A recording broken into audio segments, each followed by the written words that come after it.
Hey friends, welcome back to Bible Fun with the Duns. Today is not Carline karaoke, but it is Carline Fun with the Duns. Today we read 2 Kings chapter 15, and I guess I just win the prize on most interesting chapters because as you read through, you see we kind of hop back and forth from the south to the north looking at the different kings in leadership. And what we see about the kings is there are no good kings in the north, in Israel. It always gives the quantifier, and he did evil in the sight of the Lord, or he did good in the sight of the Lord. But there aren't many good kings in Judah either. In fact, there are a few good ones, but there are only 4 that were like actually good through and through. And those 4 good kings that we see throughout the southern kingdom are Asa, Jehoshaphat, Hezekiah, and Josiah. And then we see some other kings that they're called good, but there's that quantifier that said, but they did not take down the high places. And so really they were lukewarm. And so those kings are Joash, Amaziah, Azariah, and Jotham. And the interesting thing is those are father, son, father, son. And we read about them today in chapter 15, some of them. And so throughout this chapter, we see what these kings did, but really what we see, when we see in Zechariah's reign, we see God fulfilling what he said he was going to do through Jehu. Verse 12, it says, this was the promise of the Lord that he gave to Jehu. We saw that in 2 Kings chapter 10, verse 30-ish.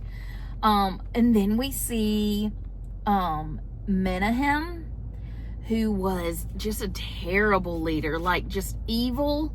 He was a mass murderer. He extorted money. And he starts oppressing the people. And what we see really happening here is Assyria is gaining power and gaining control.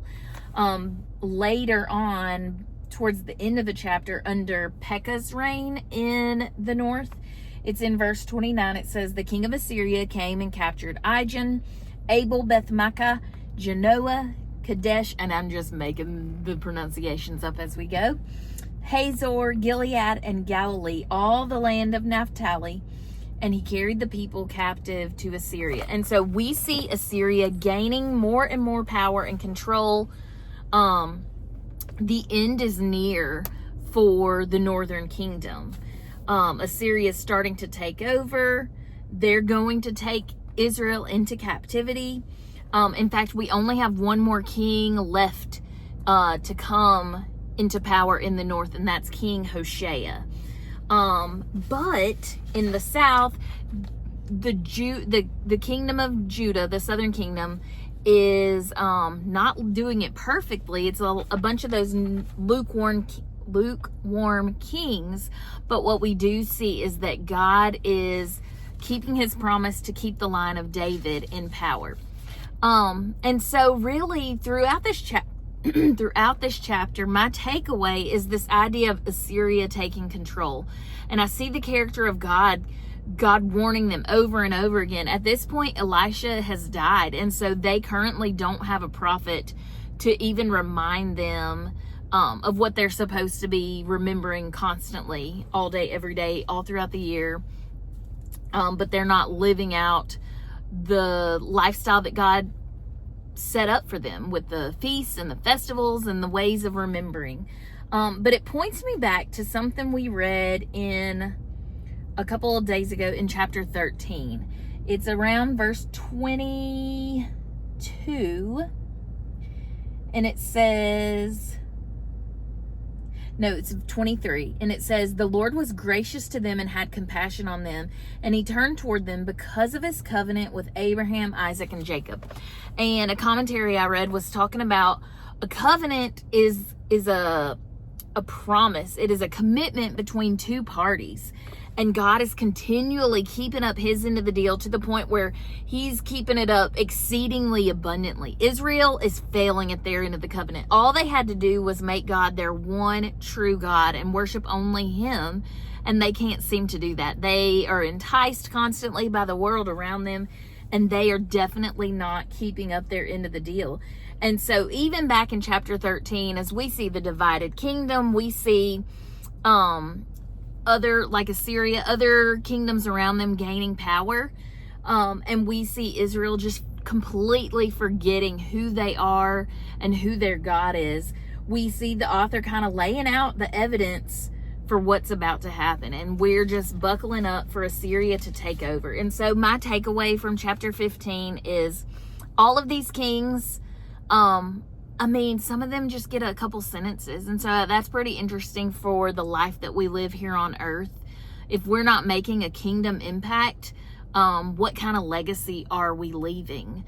And so I look at all these kings in power, and then I look at God's sovereignty. He is able to use an evil king. He's able to use a good king. He's able to use a lukewarm king to work out his purposes.